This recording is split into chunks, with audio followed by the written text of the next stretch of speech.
गुस्सा इंसान की अकल को खा जाता है। कैसे, क्यों और क्या करना चाहिए इसमें? जी हाँ, आपने अक्सर देखा होगा जब व्यक्ति को गुस्सा आता है या बहुत ज़्यादा गुस्सा आता है तो उसकी सोचने समझने की शक्ति खत्म हो जाती है और वो ऐसे फैसले कर बैठता है जो कि शायद उसको नहीं करने चाहिए थे। लेकिन जैसे ही गुस्सा शांत होता है तब उस व्यक्ति को महसूस होता है कि उसने गलत डिसीजन ले लिया है या फिर गलत बात पर गुस्सा किया है या फिर बहुत बड़ी गलती कर दी है। जी हाँ, ऐसे सोचने समय में ये तो कहा ही जाता है कि जब आपको गुस्सा आए तो कभी भी डिसीजन नहीं लेना चाहिए, चाहे वो अच्छा हो चाहे बुरा हो, उस समय डिसीजन नहीं लेना चाहिए।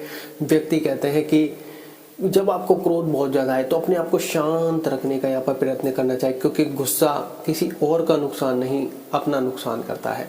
जी हाँ, व्यक्ति का खुद का नुकसान होता है गुस्सा आने पर, क्योंकि सामने वाले व्यक्ति से उसने क्या बोला उन शब्दों पर उनका कंट्रोल नहीं रहता, अपने माइंड पर कंट्रोल नहीं रहता, अपने डिसीजंस पर कंट्रोल नहीं रहता और जब बाद में जब गुस्सा शांत होता है तब इसी बात का पछतावा सामने वाले व्यक्ति को होता है। लेकिन ऐसी सिचुएशन में उसको क्या करना चाहिए? जी हाँ, सबसे पहली बात तो गुस्से को, जब व्यक्ति को बहुत ज़्यादा गुस्सा आता है तो व्यक्ति को कुछ ऐसी चीज़ें अपनानी चाहिए जिससे उसका जो गुस्सा है वो सबसे पहले कम हो जाए। जब गुस्सा कम होगा तो आएगा भी कम। जी हाँ, क्योंकि सारे का सारा गुस्सा, जैसे मान लो चिड़चिड़ापन हो गया, गुस्सा हो गया, ये सारी चीज़ें हमारी माइंड से रिलेट करती है। कोई चीज़ हमको पसंद आई हो, कोई नहीं आई हो, कोई चीज़ हमने सामने वाले से काम करवाया, उसने समय पर काम किया हो नहीं किया हो, अच्छा काम किया हो नहीं किया हो, बहुत सारे डिफरेंट तरीके होते हैं गुस्सा आने के। छोटी छोटी चीज़ों पर भी बहुत बहुत बड़े गुस्से आने लग जाते हैं और छोटी छोटी चीज़ों का बहुत बड़ा डिसीजन निकल कर आ जाता है। तो गुस्सा कुल मिलाकर इंसान को अंधा बना देता है, गुस्सा इंसान की अकल को खा जाता है, गुस्से में व्यक्ति बहुत कुछ कर जाता है। लेकिन समझने की आवश्यकता ये है कि इस गुस्से को आखिर कैसे कम करें, कैसे खत्म करें। जी हाँ, क्योंकि गुस्सा में आप ऐसे डिसीजन ले बैठ जाते हैं जो कि आपकी लाइफ को ख़त्म कर देते हैं, रिश्ते ख़राब कर देते हैं, बहुत चीज़ें बिगाड़ देते हैं, अस्त व्यस्त कर देते हैं और बाद में जैसे गुस्सा शांत होता है आपको पछतावा होता है। तो इसलिए आपको यहाँ पर अपने माइंड को सबसे पहले उस एनर्जी को लाना होगा अपने माइंड में जो कि पॉजिटिव है। जब पॉजिटिव एनर्जी ज़्यादा आती है तो माइंड आपका अलग वे में काम कर रहा होता है। जितनी ज़्यादा नेगेटिविटी आएगी उतना ज़्यादा दिमाग आपका ख़राब रहेगा, उतना ज़्यादा आपका दिमाग परेशान रहेगा, उतना ज़्यादा चिड़चिड़ापन बढ़ेगा, उतना ज़्यादा आपको गुस्सा आएगा, हर छोटी छोटी बात पे इरिटेटिंग होने लगेगी, हर छोटी छोटी बात पर आपका गुस्सा बढ़ने लगेगा और वो शांत नहीं होगा जल्दी से। ऐसे में आपके माइंड को यहाँ पर शांत होने की ज़रूरत है, या फिर कहीं कि आपको अपने माइंड को शांत करने की ज़रूरत है, सोच विचारने की ज़रूरत है कि गुस्सा क्यों आया, कैसे आया, क्या ज़रूरत थी इसकी। कभी बैठकर इस बारे में विचार जरूर करें। लेकिन अब इसको कैसे यहाँ पर कम किया जाए, कैसे अपने माइंड को कंट्रोल में किया जाए? यहाँ उसकी एक ही दवा है या फिर कहें कि एक ही संजीवनी बूटी है और वो है मेडिटेशन। मेडिटेशन से हर चीज़ संभव है। तो मेडिटेशन आपके दिमाग पर तुरंत प्रहार करेगा, तुरंत आपका जो गुस्से की क्षमता बढ़ रही है, जो नेगेटिविटी बढ़ रही है, जो यहाँ पर जितना भी अंधकार बढ़ रहा है, जिस भी कारण की वजह से आपका गुस्सा बढ़ रहा है, वो उसको वहाँ पर शांत करेगा, आपके सोचने समझने की शक्ति बढ़ाएगा। क्योंकि गुस्से में सबसे पहले हम इसी को खो देते हैं। जी हाँ, तो उस समय में भी हमारा माइंड ऐसा काम करेगा, आपको गुस्सा अगर आ भी रहा होगा तो ये सबसे पहले आपके वर्डों पर कंट्रोल करेगा कि कोई ऐसी गलती ना कर बैठो आप अनजाने अनजाने में जो आपको बाद में पछतावा हो। तो मेडिटेशन आपके माइंड को पूरा अपने वश में करने का पूरा प्रयत्न करेगा और आपके शब्दों पर भी कंट्रोल करेगा। और आपके कोई बड़बोलेपन अगर निकले, बड़े शब्द अगर निकले तो बाद में बड़े भारी पड़ते हैं, तो उन सब चीज़ों को भी ये कंट्रोल में करने पर लगेगा। जी हाँ, जब गुस्सा आपको बहुत ज़्यादा आएगा मेडिटेशन की आपको ज़रूरत पड़ेगी। जी हाँ, क्योंकि मेडिटेशन, क्योंकि गुस्सा कहाँ से जुड़ा हुआ है? हमारे माइंड से। मेडिटेशन किस चीज़ की दवा है? हमारे माइंड की। जी हाँ, जब गुस्सा माइंड से जुड़ा हुआ है और माइंड की दवा है मेडिटेशन, तो गुस्सा आपका डेफिनेटली कम होगा। लेकिन उसके लिए आपको निरंतर प्रयास करना होगा, क्योंकि गुस्सा एक ऐसी चीज़ है जो कब आ जाए, कैसी सिचुएशन में आ जाए, चाहे कितनी अच्छी सिचुएशन हो, कितनी अच्छे आप हंस रहे हो, कभी भी आ सकता है, ये आप ध्यान रखें। तो ऐसे सिचुएशन में गुस्से को कंट्रोल करना बड़ा ज़रूरी है और माइंड अगर आपके कंट्रोल में है तो गुस्सा नहीं आ सकता या फिर कम आएगा। क्यों? क्योंकि मन आपके वश में है और गुस्सा जुड़ा हुआ है मन से।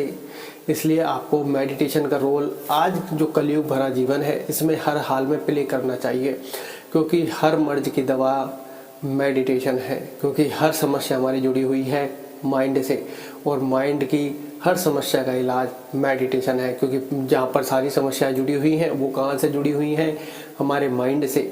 और हमारे माइंड के लिए संजीवनी बूटी या फिर कहें कि रामबाण जो इलाज है वो है मेडिटेशन। जी हाँ, इसलिए मेडिटेशन को सर्वोपरि कहा गया है। हर व्यक्ति अगर किसी बड़े महापुरुष से पूछा जाए कि आप लाइफ में क्या अंत तक करना चाहते हैं, वो कहते हैं मेडिटेशन, ध्यान, क्योंकि वो उसकी पावर को समझते हैं, क्योंकि उसी चीज़ से focus, discipline, consistency, power, mind को कंट्रोल करना, पेशेंस, सारी चीज़ें आती हैं। और सारी चीज़ें कौन सी खत्म होती है? क्रोध, ईर्ष्या, नेगेटिविटी, भय, चिंता, डर, ये डिप्रेशन सब कुछ खत्म हो जाते हैं। इसलिए व्यक्ति लाइफ में मेडिटेशन ज़रूर करना चाहता है। और जो नए लोग हैं जो नहीं समझ रहे मेडिटेशन की पावर, वो अगर 1 या 2 महीने कंसिस्टेंसी के साथ, मतलब लगातार निरंतर प्रयास के साथ एक बार मेडिटेशन का रोल अगर कर लिया, तो आपको जब फ़ायदा होगा, आप कहोगे कि यार कुछ डिफरेंट था, कुछ अलग था, मेडिटेशन ने लाइफ में बहुत बड़ा रोल मेरी में प्ले किया है। जी हाँ, ऐसे शब्द आपके खुद के निकलने लग जाएंगे। जब कोई भी व्यक्ति आपकी जैसी समस्या या फिर किसी प्रकार की समस्या आपके सामने आएगी या आपको पता चलेगा, तो आप एक ही एग्जाम्पल उसको दोगे कि मेडिटेशन करो। समस्या कुछ भी हो, आई डोंट केयर, मुझे परवाह नहीं है, समस्या चाहे कुछ भी हो, मेडिटेशन से हर समस्या को सुलझाया जा सकता है। बहुत सी बड़ी बड़ी बीमारियां मेडिटेशन के थ्रू सही की गई हैं, क्योंकि जितनी भी एनर्जी, पॉजिटिव एनर्जी आपके माइंड में जाएगी, वो कहते हैं माइंड तो वो चीज़ है जो जहर को भी अमृत बना दे, और माइंड वो चीज़ है जो अमृत को भी जहर बना दे। ये बात आप सब जानते हैं। तो माइंड हमारा ऐसा सुपर पावर है, और उस सुपर पावर की दवा है, उस सुपर पावर के लिए स्पेशल मेडिटेशन है, उस स्पेशल मेडिसिन है, और सुपर पावर के लिए स्पेशल रामबाण है। सुपर पावर के लिए कहेंगे, माइंड की सुपर पावर के लिए संजीवनी बूटी है, तो वो कोई अगर है तो वो है मेडिटेशन। तो मेडिटेशन से सब कुछ पॉसिबल है, ये बात आप ध्यान रखें। जो लोग सोचते हैं कि मेडिटेशन कैसे करें, उनको मैं लास्ट में एक वीडियो जरूर शो होगी। 4 वीडियो शो होती है, उनमें एक वीडियो प्रॉपर मेडिटेशन की है, तो उसमें 2-3 तरीके बताए गए हैं। डेफिनेटली आपका ध्यान उन 2-3 तरीकों में लग जाएगा। शॉर्टकट भी है, नए लोगों के लिए भी है, पुराने लोगों के लिए है, सबके लिए फ़ायदेमंद है। तो इसलिए लाइफ में मेडिटेशन का रोल आपको हर हाल में प्ले करना चाहिए, क्योंकि मेडिटेशन से हर समस्या से निकला जा सकता है। जो घरेलू समस्या हो, बाहर की समस्या हो, माइंड से जितनी समस्याएं आपकी जुड़ी हुई है, मेडिटेशन आपकी समस्याओं को निकालेगा। जितनी भी हमारे शरीर में कोई भी बीमारी होती है, वो सारी जुड़ी हुई होती हैं हमारे माइंड से। तो माइंड को जितना आप पावरफुल बनाओगे, माइंड को जितना आप स्ट्रॉन्ग बनाओगे, आपकी लाइफ उतनी ही चेंज होने वाली है। जी हाँ, इसलिए आपको मेडिटेशन हर हाल में करना चाहिए। अपने आप को दिन की 20 मिनट जरूर देनी चाहिए, और वो पहली ही 20 मिनट हो तो सोने पे सुहागा होता है, क्योंकि उस समय हमारा सबकॉन्शियस माइंड सबसे ज़्यादा एक्टिव रहता है। जब सबकॉन्शियस माइंड सबसे ज़्यादा एक्टिव होगा, तो उसी टाइम पे आप जैसी एनर्जी माइंड को दोगे, वो एनर्जी उसी वे में काम करने लग जाएगी। जी हाँ, तो इसलिए, क्योंकि बाद में हमारे पास क्या एनर्जी कम होती जाती है, हम काम में या फिर समय के अनुसार शाम तक एक्टिविटी जो करते हैं, फिर रात में सोने की एक्टिविटी करते हैं, दिन भर परेशान होते हैं। तो आपको रात को सोने से पहले ज़रूर मेडिटेशन करना चाहिए, ना तो सपने आएंगे, और जो ख़राब नींद या फिर नींद आपको नहीं आती, मेडिटेशन करने से जैसे ही आपका दिमाग हल्का होगा, जैसे ही उन चिंताओं से मुक्त होगा, आपको नींद भी अच्छी आएगी। तो मेडिटेशन हर हाल में आपको करना है। कहने का तात्पर्य सिर्फ इतना है, और बहुत बड़ा सिर्फ इतना है कि मेडिटेशन हर समस्या का इलाज है। मेडिटेशन से हर प्रॉब्लम सुलझाई जा सकती है, क्योंकि ये सब संभव है। तो मेडिटेशन को अपनाइए, माइंड को स्ट्रॉन्ग बनाइए, और लाइफ को इजी, आसान और कहें कि खुशी से भर दीजिए। धन्यवाद।